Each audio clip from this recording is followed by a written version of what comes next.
ท่านทั้งหลายโปรดพิจารณาคำว่าจิตของมนุษย์นี่มีพลังมีอานุภาพสร้างสรรค์ได้ทำลายได้เพราะจิตนี่มันดุเหมือนเสือจิตนี่มันดุเหมือนจระเข้จิตนี่มันดุร้ายเหมือนงูจงอางแน่ท่านทั้งหลายจิตนี่มันเหมือนยุงที่รบกวนเราอยู่ตลอดเวลาแต่พวกเราทั้งหลายจิตนี่มันเป็นจิตของผู้ไม่รู้จิตนี่มันเปรียบเสมือนนกอินทรีดุร้ายจิตนี้มันเกเรเหมือนลิงจิตนี้มันเป็นจิตนักเล็กขโมยน้อยเหมือนอีกามันนักฉวยโอกาสเหมือนอีกาในพวกเราทั้งหลายจิตของเราเป็นสิ่งสกปรกจิตของเราเนี่ยเป็นสิ่งสกปรกมันไม่สะอาด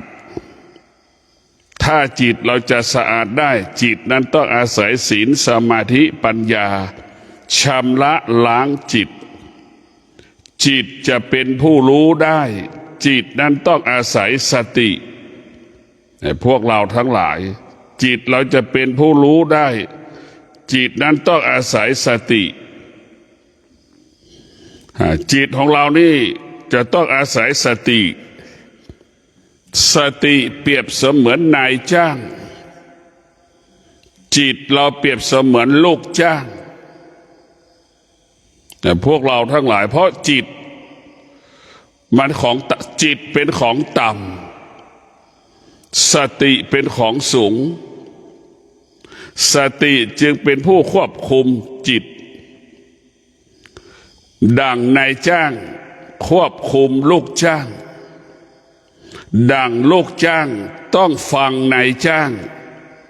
เช่นเดียวกับจิตต้องฟังสติจะเป็นผู้เตือนจิตสติเป็นผู้เตือนจิตได้รับการตักเตือนแล้วจิตนั้นก็จะเปลี่ยนแปลงในพวกเราทั้งหลายจิตนั้นจะต้องเปลี่ยนแปลงเหมือนนายจ้างตักเตือนลูกจ้างให้มีระเบียบให้มีวินัยเช่นเดียวกับสติก็เตือนจิตนั้นก็จะมีสติขึ้นมาจิตของเรานั้นเป็นสิ่งสกปรกมันเป็นจิตที่ไม่สะอาดเราเห็นไหมเสือกินงัวนั่นคือจิตเป็นสภาพนั่นเห็นไหมจิตของเราเหมือนงูจงอางนะมันดุร้ายขนาดไหนจิตเราเกเรนะเหมือนลิงนะเห็นไหมพวกเราต้องพิจารณาจิตของเรานี่เป็นนักฉวยโอกาสเหมือนอีกานักฉวยโอกาสเหมือนอีกานั่นแหละพวกเราทั้งหลายเป็นนักเล็กขโมยน้อยสภาพจิตเดิมของเราเป็นจิตของผู้ไม่รู้จิตเดิมนี่เป็นจิตของผู้ไม่รู้เพราะจิตนั้นไม่ได้รับการฝึกฝนอบรมจิตก็แค่รู้เฉยๆรู้ดีก็ไม่รู้ไม่ดีก็ไม่รู้แค่รู้เฉยๆยังไม่สามารถรู้ว่าสิ่งนี้ดีสิ่งนี้ไม่ดียังไม่รู้สภาพจิตเดิมจิตนั้นได้รับการฝึกฝนอบรมเรียกว่าจิตผู้รู้จึงรู้ว่าสิ่งนี้ดีสิ่งนี้ไม่ดีในท่านทั้งหลายเพราะนั้นสภาพจิตของมนุษย์ มันต้องได้รับการฝึกฝนอบรม ถ้าจิตได้รับการฝึกฝนอบรมจิตนั้นก็จะเป็นจิตผู้รู้ดั่งจิตพระพุทธเจ้าดั่งจิตพระอรหันต์เจ้าดั่งจิตหลวงครูพ่อแม่ครูบาอาจารย์ดั่งหลวงปู่มั่นในท่านทั้งหลายจิตผู้รู้จะเป็นจิตเช่นนี้คำว่ารู้ก็รู้เรื่องธรรมชาติคำว่าธรรมชาติก็หมายถึงอารมณ์ความรู้สึกความโลภความโกรธความหลงที่มันปรากฏที่มันอาศัยอายตนะเป็นทางผ่านเช่นตาหูจมูกลิ้นกายใจเพราะฉะนั้นพ่อแม่ครูบาอาจารย์จึงบอกให้เรานั้นฝึกฝนจิตอบรมจิตให้จิตเรานั้นละธรรมชาติอบรมจิตฝึกฝนจิตให้จิตอยู่เหนือธรรมชาติที่สุดจิตเราไม่มีธรรมชาติจิตเราปราศจากธรรมชาติแล้วจิตนั้นก็เป็นจิตอิสระเพราะธรรมชาตินี่แหละทำให้มันธรรมจิตที่เราเป็นธรรมชาติเนี่ยธรรมชาติก็เหมือนยุงธรรมชาติเหมือนแมลงวันน่ะมันรบกวนเรามันรบกวนเราตลอดเวลาเห็นไหมยุงสภาพยุงเสียงส่งเสียงดังบนหูจนแมลงวันตอมตามใบหน้าเราลำตัวเราอย่างนั้นแหละมันรบกวนเราตลอดเวลาเรียกว่าธรรมชาติเป็นผู้รบกวนจิตถ้าจิตได้รับการฝึกฝนอบรมธรรมชาติก็ไม่มีบทบาทไม่มีความสำคัญต่อจิตเพราะฉะนั้นธรรมชาติของจิตจะต้องฝึกฝนให้จิตนั้นเป็นจิตผู้รู้อะไรรู้ความโลภความโกรธความหลงเป็นพิษเป็นภัยต่อจิตความโลภความโกรธความหลงบ่อนทำลายจิตใจของเรารู้ว่าความโลภความโกรธความหลงถ้าเป็นอาหารก็เป็นอาหารที่เป็นพิษเป็นอาหารที่ไม่ควรมีคุณภาพจิตไม่ควรจะกินความโลภความโกรธความหลงจิตไม่ควรจะรู้จักคำว่าความโลภความโกรธความหลงจิตนั้นควรอยู่ห่างๆจิตนั้นควรอยู่ห่างๆความโลภความโกรธความหลงเพราะฉะนั้นพวกเราทั้งหลายจิตมันเป็นสิ่งสำคัญเป็นสิ่งจำเป็นคนดีก็เกิดที่จิตคนที่ไม่ดีก็เกิดจากจิตแต่พวกเราทั้งหลายคนดีนั้นประกอบไปด้วยศีลสมาธิปัญญาคนไม่ดีปราศจากศีลสมาธิปัญญาพวกเราทั้งหลายเราต้องกลับมาพิจารณาว่าศีลสมาธิปัญญานั้นเป็นหลักการพัฒนาจิตเป็นอาหารของจิตเป็นอาภรณ์ของจิตเป็นพาหนะของจิตเป็นแสงสว่างให้กับจิตพวกเราต้องพิจารณาทุกวันนี้เราใช้ความคิดเป็นเรื่องอารมณ์เป็นเรื่องความรู้สึกจิตของเรามันจึงเกิดอาการสำแดงอาการตลอดเวลาสิ่งไหนที่มันตอบสนองตาก็หลงไหลตาก็บอกว่าสิ่งนั้นดีนี่แหละพวกเราทั้งหลายจึงทำให้เราเป็นทุกข์สิ่งไหนตอบสนองหูก็บอกว่าสิ่งนั้นดีชายหญิงคุยกันรู้เรื่องก็เพราะหูนี่แหละพวกเราทั้งหลายทุกอย่างมันอยู่ที่ร่างกายเราหมดเมื่อมีธรรมะภาคปฏิบัติโดยเฉพาะสติจะเป็นผู้ที่ฝึกฝนจิตสติเป็นผู้ที่ฝึกฝนจิตให้จิตรู้และก็ละสิ่งที่รู้ ให้จิตรู้แล้วก็อยู่เหนือสิ่งที่จิตรู้ให้จิตรู้จิตไม่ตามรู้คำว่าเหนือรู้ละสิ่งที่รู้ไม่ตามรู้ก็คือไม่ตามเวทนา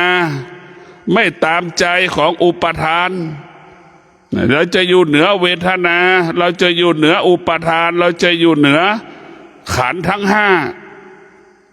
เราจะอยู่เหนืออนิจจังทุกขังอนัตตา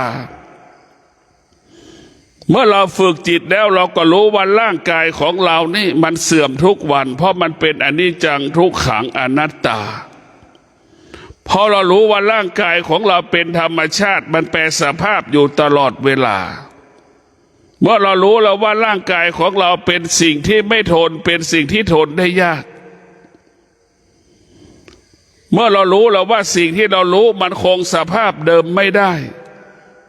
เมื่อเรารู้แล้วว่าสิ่งที่เรารู้มันเป็นสิ่งที่เปลี่ยนแปลงและแปรสภาพตลอดเวลาได้แก่อารมณ์ความรู้สึกดังเช่นความสุขก็ดีเกิดขึ้นแล้วก็เปลี่ยนแปลงความทุกข์ที่เกิดขึ้นแล้วก็เปลี่ยนแปลงและแปรสภาพไปเป็นสิ่งต่างๆพวกเราต้องพิจารณาบุคคลที่ฝึกฝนจิตอบรมจิตบุคคลนั้นก็จะมั่นคงเรียกว่ามั่นคงต่อการรับรู้ของจิตเมื่อจิตได้รับการฝึกฝนอบรมจิตนั้นจะไม่ตอบสนองสิ่งที่จิตมันรู้เมื่อจิตรับรู้จิตนั้นจะมีสติและมีความอดทนควบคุมไม่ให้จิตนั้นไปยึดติดเพราะฉะนั้นเมื่อจิตได้รับการฝึกฝนจิตจะอยู่เหนือสิ่งที่เรารู้ทุกเรื่องเพราะฉะนั้นสติเปรียบเสมือนพระพุทธเจ้าจิตเปรียบเสมือนพระอรหันต์เจ้าในพวกเราทั้งหลายพระอรหันต์ชาวกษัตริย์ก็ดีลูกชาวบ้านก็ดีลูกชาวนาก็ดีลูกกษัตริย์หลานกษัตริย์ก็ดีเปรียบเสมือนจิตสติเปรียบเสมือนพระพุทธเจ้าเราจะได้เป็นพุทธเจ้าเพราะสติจิตต้องอาศัยสติจิตเราขาดสติไม่สามารถเป็นพุทธเจ้าได้ไม่สามารถเห็นธรรมได้ไม่สามารถบรรลุธรรมได้เพราะจิตนั้นจะต้องอาศัยสติเราถึงจะบรรลุธรรมเห็นธรรมเราจึงจะเห็นธรรมชาติและเราถึงจะออกจากธรรมชาติได้ในพวกเราทั้งหลายสติคือพระพุทธเจ้าเป็นผู้อบรมสั่งสอนจิตหน้าที่ของจิตคือรับรู้หน้าที่ของจิตคือรับรู้แล้วก็เปลี่ยนแปลงสิ่งที่มันเปลี่ยนแปลงให้เกิดความดีงามยิ่งขึ้นไปดังมนุษย์หญิงชายทั้งหลายที่ฟังธรรมจากพระพุทธเจ้าแล้วก็เปลี่ยนแปลงพฤติกรรมการเป็นมนุษย์ดังเช่นองคุลิมานเป็นคนที่เหี้ยมโหดเป็นคนที่โหดร้ายดุร้ายหลงไหลในอวิชชาจนถึงที่ช่วงที่หลงไหลแล้วก็ไปไล่ตัดนิ้วมือคนจนนิ้วมือสุดท้ายมั่นหมายที่จะตัดนิ้วมือพระพุทธเจ้าเห็นพระพุทธเจ้ามั่นหมายที่จะตัดนิ้วมือพระพุทธเจ้าตะโกนบอกพระพุทธเจ้าหยุดพระพุทธเจ้าก็ตอบรับว่าเราหยุดแล้วท่านยังไม่หยุดด้วยคำสั้นๆเหล่านี้ด้วยคำเหล่านี้มีอานุภาพทำให้องคุลิมานนั้นมีสติเมื่อองคุลิมานมีสติองคุลิมานจึงละความโลภความโกรธความหลงในอวิชชาที่อาจารย์สอนให้จึงละสลัดความโลภความโกรธความหลงสลัด ดับทิ้งดับไปก้มกราบพระพุทธเจ้าฟังธรรมจากพระพุทธเจ้าที่สุดพระองคุลิมานก็ได้บรรลุธรรมเห็นธรรมก็เพราะสตินี่แหละพวกเราทั้งหลายจิตเราจะเห็นได้เป็นจิตก่อนจิตสภาพจิตเดิมเรานั้นเป็นเหมือนดังจิตองคุลิมานนั่นแหละหลงไหลเมื่อจิตได้รับการอบรมแล้วจิตเราก็จะเหมือนองคุลิมานที่ได้บรรพชาอุปสมบทแล้ว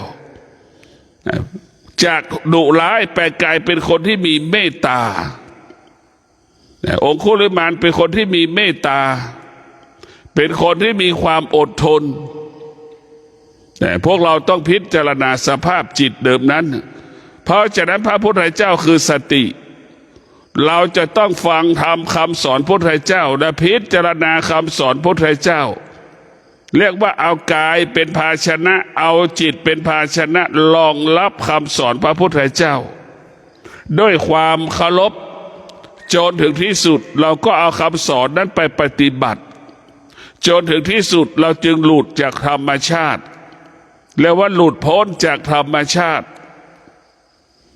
ธรรมชาติก็คือหมายความว่าความอยากความโลภความโกรธความหลงโลภะโทสะโมหะเราหลุดพ้นจากสิ่งเหล่านี้กิเลสตัณหาราคะทั้งหลายเราหลุดพ้นจากสิ่งเหล่านี้ไม่สามารถทำให้เรานั้นสะเทือนและหวั่นไหวเมื่อเราฝึกจิตเราก็จะเป็นนายจ้างถ้าเมื่อเราฝึกจิตแล้วจิตเราก็จะเป็นนายจ้างถ้าจิตไม่ได้ฝึกฝนอบรมจิตก็จะเป็นลูกจ้างเมื่อเราฝึกจิตแล้วจะเปลี่ยนฐานะจากลูกจ้างเป็นนายจ้างมันแตกต่างกันอย่างไรคนที่ฝึกจิตจะเป็นพวกจะเปรียบเสมือนนายจ้างจิตที่ไม่ได้รับการฝึกฝนเปรียบเสมือนลูกจ้างมันทุกข์มันทรมานมันลำบากขนาดไหนนายจ้างกับลูกจ้างมีฐานะแตกต่างกันอย่างไรแต่พวกเราทั้งหลายนายจ้างส่วนมากจะเป็นผู้ที่มีทรัพย์สมบัติมากลูกจ้างส่วนมากก็เป็นคนฐานะยากจนนี่เรียกว่าลูกจ้างยากจนเพราะเป็นผู้ไม่รู้นายจ้างมีทรัพย์มีสมบัติเพราะนายจ้างเป็นผู้รู้จึงมีทรัพย์มีสมบัติจึงมีกิจการใหญ่โตเพราะจิตนั้นได้รับการฝึกฝนพวกเราต้องพิจารณาเราจะต้องพิจารณาตลอดสติรักษาจิตอีกพวกเราทั้งหลายสตินั้นจะรักษาจิตมีสติและสติจะรักษาจิตจิตเราเปรียบเสมือนลูกเหมือนลูกทารกแรกเกิดเห็นไหมเราได้พิจารณาดูนึกสภาพทารกแรกเกิดจิตเราเปรียบเสมือนทารกแรกเกิดสติเหมือนแม่ที่ดูแลทารกแรกเกิดเป็นยังไงบ้างนั่นแหละสติจึงรักษาจิตสติคุ้มครองจิตดังแม่ที่คลอดลูกดังทารกแรกเกิดนั่นแหละดูแลลูกอย่างดีนั่นคือสติจะรักษาจิตสติจะรักษาจิตสติจะรักษาจิตเหมือนแม่ที่ดูแลลูกทารกแรกเกิดให้ความสำคัญให้ความใส่ใจให้ความใส่ใจด้วยจิตละเอียดต่อทารกแรกเกิดคอยดูสังเกตคอยพิจารณาอาการดูลักษณะลูกก็ทารกแรกเกิดเป็นแบบนั้นแบบนี้นี่แหละพวกเราทั้งหลายสติรักษาจิตพวกเราต้องพิจารณาจิตเปรียบเสมือนแม่ถ้าลูกคนไหนอาศัยแม่ลูกคนนั้นก็จะมีชีวิตที่ปลอดภัยถ้าลูกคนไหนไปอาศัยเพื่อนลูกคนนั้นก็จะไม่ปลอดภัยพวกเราทั้งหลายการที่ลูกอยู่กับแม่ชีวิตลูกปลอดภัย100%ชีวิตลูกมั่นคง100%แต่ถ้าจิตนั้นไปอาศัยความคิดเปรียบเสมือนเพื่อนพวกเราทั้งหลายความคิดเปรียบเสมือนเพื่อน ถ้าจิตเราไปอาศัยเพื่อนลูกเราไปอาศัยเพื่อนลูกเหล่านั้นมีความเสี่ยงที่เพื่อนจะหลอกลูกเราไปทางเสียหายเหมือนดังเพื่อนหลอกเพื่อนไปค้ายาบ้าเพื่อนของเพื่อนหลอกเพื่อนไปขับรถขนยาบ้าอ้างว่าไปขับรถให้หน่อยของไปส่งตรงนั้นไปส่งตรงนี้เนี่ยเอากะหล่ำไปส่งตรงนั้นเอาผักกาดไปส่งตรงนี้เอาแครอทไปส่งตรงนั้นเอามะเขือไปตรงนี้แต่ในรถเหล่านั้นมียาบ้านี่แหละลูกไปอาศัยเพื่อนชีวิตของลูกนั้นไม่มั่นคงไม่ปลอดภัยไม่ยั่งยืนแต่ถ้าลูกอาศัยพ่อแม่ชีวิตลูกนั้นจะมั่นคงปลอดภัยพวกเราทั้งหลายการที่เราอาศัยสติชีวิตเราจะมั่นคงชีวิตเราจะปลอดภัยการที่เราไปอาศัยเพื่อนเหมือนเราไปอาศัยความคิดนั่นแหละเพื่อนเปรียบเสมือนความคิดเราไปอาศัยความคิดความเสี่ยงที่เราจะลำบากตกทุกข์ได้ยากประสบปัญหามีโอกาสความเสี่ยงสูงแต่พวกเราทั้งหลายเหมือนเพื่อนหลอกเพื่อนให้ไปส่งหน่อยขี่มอเตอร์ไซค์ไปซื้อของที่นั่นไปซื้อของที่นี่แต่หารู้ไหมว่าเพื่อนที่เอายาบ้าไปส่งไปขายยาบ้าเอายาบ้าไปส่งให้กับคนที่สั่งซื้ออย่างเงี้ยโจนถึงที่สุดก็ถูกตำรวจจับได้นี่แหละพวกเราทั้งหลายจิตนี่ต้องอาศัยสติจิตนั้นถึงจะมั่นคงจิตที่อาศัยสติแล้วจิตนั้นจะงอกงามจิตนั้นจะเป็นจิตที่รู้ความจริงของความเป็นจริงแต่พวกเราต้องพิจารณาดูสภาพจิตเดิมของเรามันเป็นเรื่องของความโลภความโกรธความหลงทั้งหมดนั่นคือสภาพจิตเดิมเมื่อจิตได้รับการพัฒนาแล้วจิตนั้นจึงละความโลภความโกรธความหลงได้จิตจึงอยู่เหนือความโลภความโกรธความหลงได้ในพวกเราพิจารณาจิตนี้มันสำคัญที่สุดเราต้องฝึกฝนอบรมจิตจิตนั้นจะมีคุณค่าเมื่อจิตนั้นมีสติดังจิตพระอรหันต์ทุกพระโคดทุกพระองค์ต้องอาศัยสติจึงได้เป็นพระอรหันต์เราจะเห็นว่านักปฏิบัติทั้งหลายพ่อแม่ครูบาอาจารย์ทั้งหลายจะต้องอาศัยสติจึงเป็นหลักให้กับจิตสติเป็นหลักให้กับจิตสติเปรียบเสมือนหลักที่คนเลี้ยงวัวเลี้ยงควายเอาเชือกไปผูกหลักจิตเราเปรียบเสมือนวัวเหมือนควายมาจิตเราเปรียบเสมือนวัวเหมือนควายไอ้เจ้าของวัวเจ้าของควายเอาเชือกไปผูกหลักแล้วเอาไปผูกคอกับวัวพอคอควายวัวควายไปเดินไปสุดเชือกท้ายสุดวัวควายก็เด้งมาที่หลักมันจึงเกิดคำว่าสติควบคุมจิตจึงเกิดคำว่าสติเรียกจิตเพราะฉะนั้นพวกเราทั้งหลายสติจึงเป็นหลักให้กับจิตเหมือนเชือกที่ผูกคองัวแล้วไปผูกหลักนั่นแหละถ้าจิตไม่มีหลักจิตไม่มีอาศัยสติจิตก็ไม่มีหลักเหมือนงัวที่อยู่ในป่าเหมือนสัตว์ที่อยู่ในป่าหลงทางไปในทิศทั้งสี่ไม่มีหลักคนที่ไม่มีจิตมันไม่มีหลักก็เหมือนคนจรจัดคนจรจัดไปไหนก็ได้ไปเลื่อยเปื่อยหรือจิตที่มันไม่มีหลักก็เหมือนคนบ้าเดินตลอดเวลาหัวบ้านท้ายบ้านหัวบ้านท้ายบ้านทุกวันหัวบ้านท้ายบ้านทุกวันนะพวกเราทั้งหลายเนี่ยเราต้องพิจารณาชีวิตของเรานั้นเป็นชีวิตที่งดงามถ้าชีวิตเราได้รับการฝึกฝนอบรมเนี่ยมันจะเป็นชีวิตที่งดงามมากเราจะต้องมีสติสติที่สำคัญที่สุดดังที่ได้กล่าวว่าสติเป็นบ้านของจิต สติเป็นผ้าห่มเป็นเสื้อผ้าเป็นอาภรณ์ให้กับจิตสตินั้นเป็นแสงสว่างให้กับจิตเป็นอาหารของจิต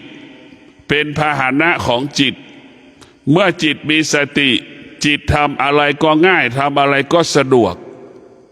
จิตมีสติแล้วจะคิดสิ่งใดก็สำเร็จพูดสิ่งใดก็สำเร็จเมื่อจิตมีสติจิตจะรับรู้เรื่องความจริงตลอดเวลาตาสัมผัสวัตถุรูปก็ชัดเจนหูสัมผัสกับเสียงก็ชัดเจนเมื่อหูนั้นมีสติเพราะนั้นสติก็เป็นเครื่องขยายผลคำว่าสติมันก็ประกอบไปด้วยสมาธิและปัญญาอยู่ในตัวสตินั่นนะพวกเราทั้งหลายไม่ใช่สติเฉยๆคำว่าสติมันก็อยู่ในสมาธิและปัญญามันจะเกิดคำว่ารู้นะรู้ด้วยสติก็รู้ด้วยสมาธิและปัญญาสุขุมรอบคอบนิ่มนุ่มลึกในพวกเราทั้งหลายเราจะต้องพิจารณาว่าสภาวะจิตของเรานั้นเป็นสภาวะจิตที่อบรมได้สั่งสอนได้จิตเราก็เหมือนเหล็กเป็นแท่งสติเราเปรียบเสมือนช่างตีเหล็กนั่นแหละพวกเราทั้งหลายเราจะตีเอาเหล็กนั้นมาตีเป็นมีดก็ได้เราจะเอาเหล็กนั้นมาตีเป็นเสียมก็ได้จะเอาสติเอาเหล็กนั้นมาตีเป็นจอบก็ได้ในพวกเราทั้งหลายสติเปรียบเสมือนช่างตีเหล็ก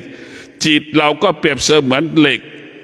เมื่อเราฝึกฝนแล้วมันก็เป็นไปตามที่เราต้องการและปรารถนาดังช่างตีเหล็กนั่นแหละเอาเหล็กมาตีเหล็กจิตเราก็เปรียบเสมือนก้อนหินสติเปรียบเสมือนช่างแกะสลักจะเป็นรูปช้างก็ได้จะเป็นรูปม้าก็ได้จะเป็นรูปนกอินทรีก็ได้นั่นแหละพวกเราทั้งหลายสติสำคัญที่สุดเหมือนช่างแกะสลักจิตของเรานั่น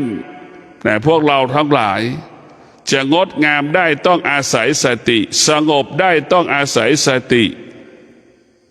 สตินั้นมีบทบาทต่อการมีชีวิตอยู่ในการดำเนินชีวิตถึงแม้เราไม่ได้ปฏิบัติธรรมเราจะเป็นต้องเอาสติไปกำกับกำหนดควบคุมการดำเนินชีวิตของเราการดำเนินชีวิตของเราต้องมีสติเราจะเห็นได้ว่าเขากระโดงเนี่ยบุคคลไหนที่ขาดสติเราก็พิจารณาดูที่เป็นปัญหาของสังคมไทยอยู่เวลานี้คือเขากระดงมันเป็นปัญหาอยู่คนไหนมีสติก็จะรู้เรื่องความจริงคนไหนขาดสติก็ไม่รู้เรื่องความจริง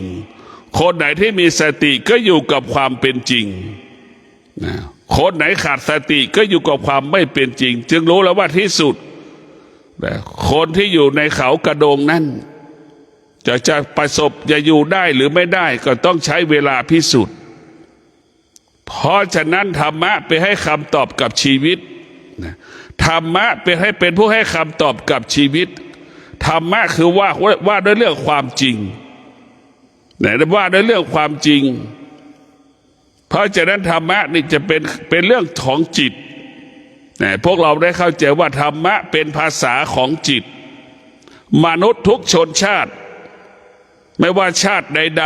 ๆก็สามารถเข้าถึงธรรมะของพระพุทธเจ้าได้ธรรมะไม่ได้เป็นภาษาของมนุษย์ฉันไม่รู้ภาษาไทยไม่สามารถเข้าถึงธรรมะได้ไม่จริงฉันไม่รู้จากภาษาอินเดียและฉันจะไม่สามารถเข้าถึงธรรมะได้ไม่จริง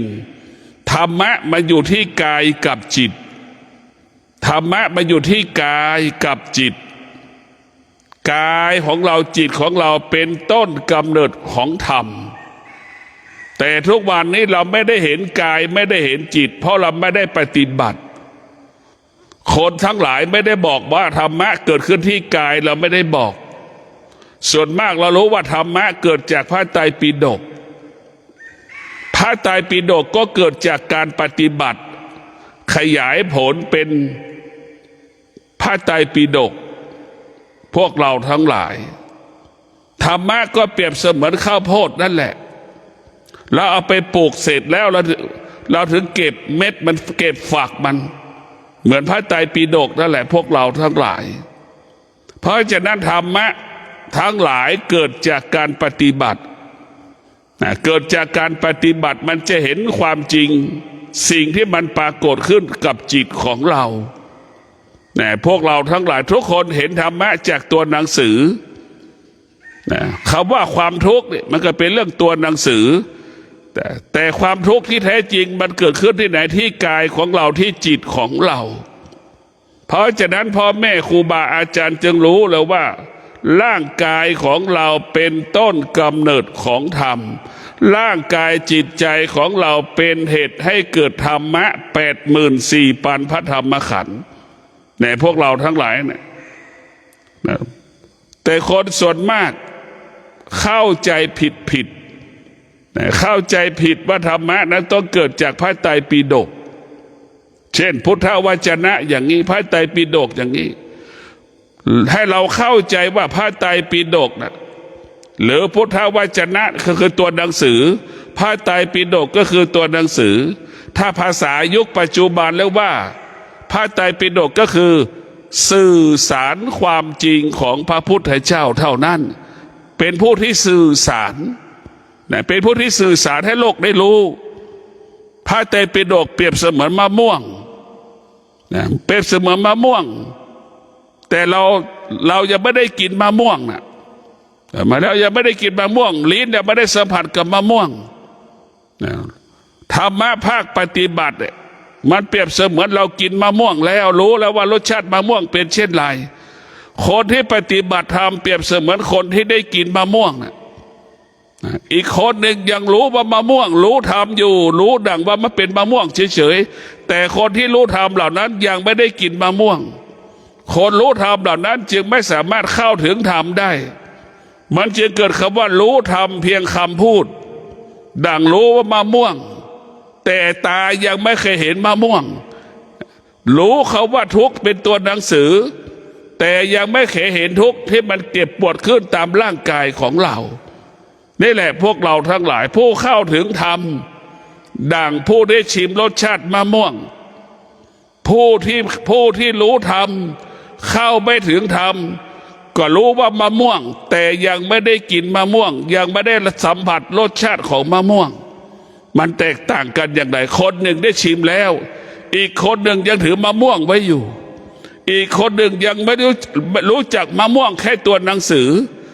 ตายังไม่เคยรู้จักมะม่วงเป็นลักษณะแบบไหนอีกเห็นไหมนี่แหละคือเรารู้เหมือนกันแต่มารู้ต่างกันเราจะต้องพิจารณาว่าการรู้ธรรมมันจะต้องอาศัยจิตการรู้ธรรมมันต้องอาศัยจิตแต่พวกเราทั้งหลายเมื่อเราอาศัยจิตแล้วจิตนั้นจิตนั้นจะต้องอาศัยอะไรจิตนั้นจะต้องอาศัยสติสติจะอาศัยอะไรสติก็จะต้องอาศัยความอดทนสตินั้นจะต้องอาศัยวิริยะภาคเพียรเมื่อสติมีความอดทนเมื่อจิตมันมีความอดทนเมื่อจิตมันมีวิริยะภาคเพียรจิตนั้นจะเกิดปัญญาเมื่อจิตเกิดปัญญาจิตก็จะรู้ความจริงเห็นความจริงดังแม่กับลูกหรือลูกที่ทะเลาะกับแม่มีปัญญาแม่จึงเท่าทานอารมณ์ของลูกรู้ว่าลูกจะออกอาการมากแม่ก็หยุดใช่ไหมแม่ก็ยอมลูกเท่าทันไม่อยากให้ลูกเสียใจมากกว่านี้เพราะลูกเป็นผู้ไม่รู้ลูกนะเป็นผู้ไม่รู้เถียงกับแม่ด่าแม่ว่าแม่นั่นแหละคือจิตลูกที่ไม่ได้ฝึกจิตก็จะเกิดอาการแบบนี้ด่าแม่ว่าแม่แสดงอาการไม่พอใจแม่นั่นแหละคือจิตที่ไม่ได้รับการฝึกฝนอบรมจะเป็นเช่นนั้นเราจะเห็นว่าปัญญาเปรียบเสมือนแม่เท่าทานอารมณ์ของลูกแม่จึงหยุดไม่โต้ตอบลูกลูกจะด่ามาลูกจะแสดงอาการกิริยาอาการใดๆแม่ก็มีสติมีปัญญาหยุดความรู้สึกที่ลูกทำให้เราไม่พอใจแม่ก็อยู่เหนือความรู้สึกของตนเองที่ไม่พอใจที่ลูกแสดงอาการด่าก็ดีแสดงกิริยาอาการก็ดีแม่จึงอยู่เหนือ อารมณ์ความรู้สึกของตนเอง แม่จึงอยู่เหนืออารมณ์ความรู้สึกของลูกนี่แหละอานุภาพของการฝึกจิตให้มีปัญญาเมื่อจิตมีปัญญาจิตมันจะไม่ตอบสนองสิ่งที่เรารู้จิตก็จะละสิ่งที่เรารู้คือละอารมณ์ความรู้สึกท่านทั้งหลายต้องโปรดพิจารณาจิตของเราเนี่ยมันเกเรมากนะพวกเราทั้งหลายสภาพจิตเดิมของเรานั้นเป็นสิ่งสกปรกนะเป็นสิ่งสกปรกเหมือนเนื้อที่ตกพื้นนะพวกเราทั้งหลายจิตเราเป็นสิ่งสกปรกไหมเช่นตาของเราก็เป็นส่วนหนึ่งของจิตหูของเราก็เป็นส่วนหนึ่งของจิตลิ้นก็เป็นส่วนหนึ่งของจิตกายก็เป็นส่วนหนึ่งของจิตเราพิจารณาดูนี่เราไม่ได้สระผมเนี่ยสัก3 วันในสภาพผมเราเป็นแบบไหนเราไม่ได้ล้างหน้าสัก3 วันลักษณะใบหน้าเราเป็นยังไงลูกตาเราเป็นยังไงเราไม่ได้อาบน้ำ3 วันมันเป็นยังไงร่างกายของเราไม่ได้แปรงฟัน3 วันร่างกายเราเป็นยังไงนั่นแหละคือมันเป็นสิ่งสกปรกเช่นนั้นจิตกับกายก็เป็นเช่นนั้นพวกเราจิตก็มีกายกายก็มีจิตจิตอาศัยกายกายก็อาศัยจิตเพราะฉะนั้นจิตสกปรกกายมันก็สกปรกเพราะอะไรจะจิตพวกเราทั้งหลายจิตมันเป็นควบคุมกายแต่เมื่อจิตไปอาศัยสติจิตเป็นผู้รู้จิตจึงมาควบคุมกายจิตจึงมากำหนดกายดังเราเดินจงกรมเห็นไหมขวาย่างเราก็รู้นั่นแหละนั่นคือจิตเราไปกำหนดจิตเรารู้แบบนั้นแหละซ้ายย่างเราก็รู้เดินไปถึงที่สุดเราจะยืนนิ่งเราก็รู้เราจะกลับหลังเราก็รู้เราจะกลับซ้ายเราก็รู้เราจะกลับขวาเราก็รู้เราหยุดเราก็รู้นั่นแหละคือสติที่จิตอาศัยสติจะเป็นจิตของผู้รู้จิตจึงกำกับกายมือขวาจับสิ่งของใดๆก็รู้มือซ้ายจับวัตถุอันใดก็รู้นี่แหละพวกเราทั้งหลายจนถึงที่สุดจิตนั้นจะทำให้เรารู้สึกตัวอยู่ตลอดเวลาจะนั่งก็รู้นั่งก็รู้ระหว่างที่จะนั่งก็รู้ระหว่างที่ก้นจะถูกเก้าอี้ก็รู้ให้เรารู้สึกตัวนะจิตให้เรารู้สึกตัวอยู่ตลอดเวลานะรู้คำว่ารู้คือให้เรารู้เรื่องความจริงของร่างกายเนี่ยร่างกายมันเจ็บปวดให้เรารู้พอมันเจ็บปวดแล้วเราก็รู้อีกว่าความเจ็บปวดนั้นเกิดขึ้นขนาดหนึ่งเวลาหนึ่งให้เรารู้แบบนี้ในพวกเราทั้งหลายให้เรารู้แบบนี้ให้เรารู้อย่างนี้ไม่มีใครบ้างที่เกิดมาไม่ป่วยไม่มีในจิตมันจะบอกสอนให้เราอย่างนี้ไม่มีใครเกิดมาแล้วไม่ตายก็ไม่มีทุกคนเกิดมาเสมอเหมือนกันหมดไม่ว่าสัตว์และมนุษย์เกิดจากการคำว่าพัดภาคเสมอเหมือนกันหมดไม่มีใครได้เกิดมาเพื่ออยู่เราเกิดมาเพื่อแก่เพื่อเจ็บเพื่อตายจิตของผู้รู้จึงรู้ว่าระหว่างที่มันจะแก่มันจะเจ็บมันจะตายจิตนั้นจะมีสติอยู่กับความเป็นจริงจะปฏิบัติธรรมประพฤติธรรมให้อยู่กับความแก่ได้วันหนึ่งความแก่ปรากฏวันหนึ่งความเจ็บปรากฏวันหนึ่งความตายปรากฏเราก็สามารถอยู่กับมันได้นี่แหละคือจิตที่อาศัยธรรมมันจะมีสติเรียบรู้แล้วเกิดมาแล้วศึกษาและรู้ความจริงจิตได้ศึกษาเรียนรู้ความจริงจิตจะอยู่กับความจริงนั้นได้เพราะจิตจึงรู้ว่าเกิดมาเพื่อแก่เพื่อเจ็บเพื่อตายระหว่างที่มันจะแก่จะเจ็บจะตายนั้นมันจะมีสติฝึกฝนจิตอบรมจิตจนถึงที่สุดจิตเป็นจิตผู้รู้วันหนึ่งความแก่ปรากฏจิตก็อยู่ได้ไม่ออกอาการไม่สำแดงอาการใดๆวันหนึ่ง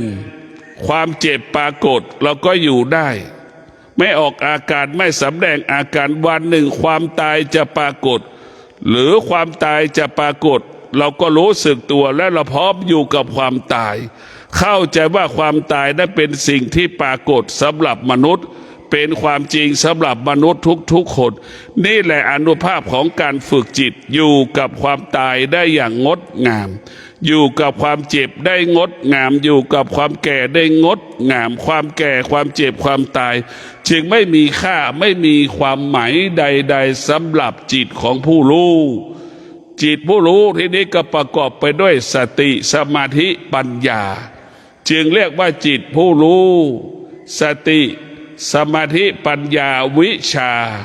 จึงเขารู้แจ้งซึ่งความจริงของชีวิตรู้แจ้งซึ่งความจริงของธรรมรู้แจ้งความจริงของธรรมชาติ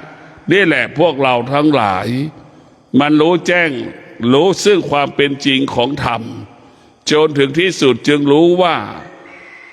ตนแลเป็นที่พึ่งแห่งตนนี้เป็นสิ่งที่คุ้มค่าที่สุดในพวกเราทั้งหลายจะรู้อะไรก็แล้วแต่ขอให้รู้สึกตัวเท่านั้นดีที่สุดส่วนมากเราไปรู้เรื่องอื่นๆส่วนมากเราไม่รู้สึกตัว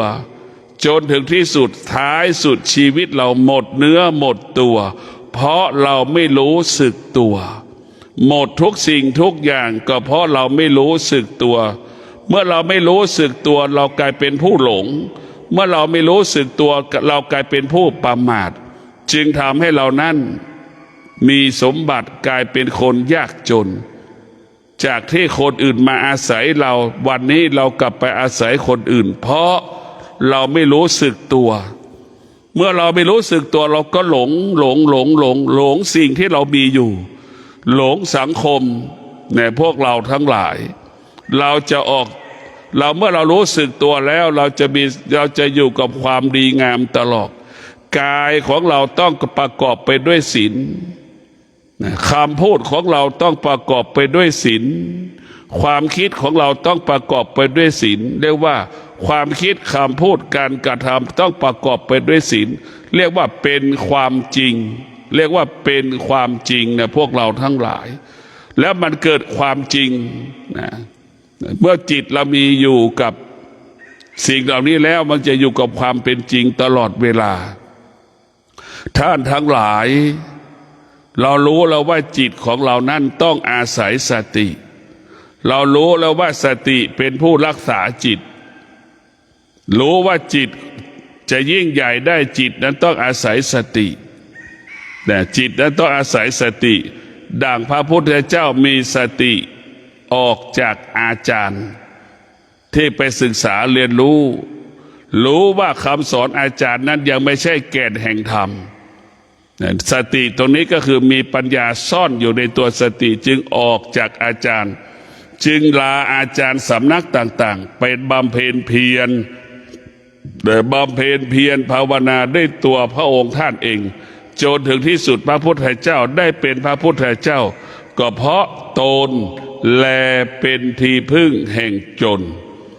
ตนแลเป็นที่พึ่งแห่งตนจนถึงที่สุด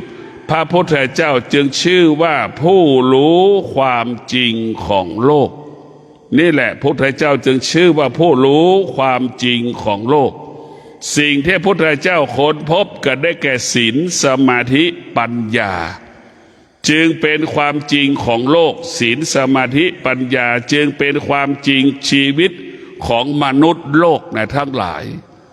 ดังมนุษย์ทุกคนเกิดมาแล้วต้องการความมั่นคงต้องการความปลอดภัยเสมอเหมือนกันหมดนี่คือความจริงพระพุทธเจ้าจึงได้บัญญัติศีลทั้ง5 ข้อให้มนุษย์ดำรงตนด้วยศีล5 ข้อคำว่ามั่นคงจะเกิดแก่มนุษย์ผู้นั้นคำว่าความปลอดภัยจะเกิดขึ้นกับมนุษย์ผู้นั้นคำว่าความดีงามความงอกงามเกิดขึ้นกับมนุษย์ผู้นั้นคำว่าความสงบสุขเกิดขึ้นกับมนุษย์ผู้นั้นเมื่อมนุษย์ผู้นั้นดำรงตนด้วยศีลจึงนำมาซึ่งความสุขนอนก็เป็นสุขนอนด้วยศีลตื่นก็เป็นสุขตื่นด้วยศีล ปฏิบัติหน้าที่ดำเนินชีวิตด้วยศีลจึงมีความสุขปราศจากคำว่ากังวลใจปราศจากคำว่าความว่าทุกข์ใจท่านทั้งหลายศีลนี่มีความสำคัญพระพุทธเจ้าจึงเอาศีลเป็นรากเหง้าของธรรมะเรียกว่าธรรมะของพระพุทธเจ้าเนี่ยเกิดจากศีลศีลเปรียบเสมือนบิดามารดาของพระธรรม84,000พระธรรมขันธ์ศีลจึงเป็นคุณสมบัติผู้ที่จะดำรงตนเป็นพระพุทธเจ้าศีลเป็นคุณสมบัติผู้ที่จะได้บรรลุธรรมเห็นธรรมเช่นเป็นพระอรหันต์ทั้งหลายเพราะนั้นศีลเป็นคุณสมบัติของผู้ที่จะปฏิบัติธรรมจนถึงที่สุดศีลเป็นคุณสมบัติที่ผู้เห็นธรรมเราจะเห็นธรรมก็ต้องได้ศีลเราจะเป็นผู้ปฏิบัติธรรมได้ก็ต้องได้ศีลพวกเราทั้งหลายศีลจึงมีความสำคัญต่อการมีชีวิตอยู่ไม่ว่าเราจะเป็นฆราวาสก็ดีว่าเราจะเป็นนักปฏิบัติธรรมก็ดีต้องประกอบไปด้วยศีล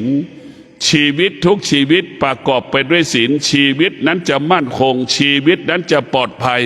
ชีวิตนั้นจะยั่งยืนชีวิตนั้นจะงอกงามขอเจริญพร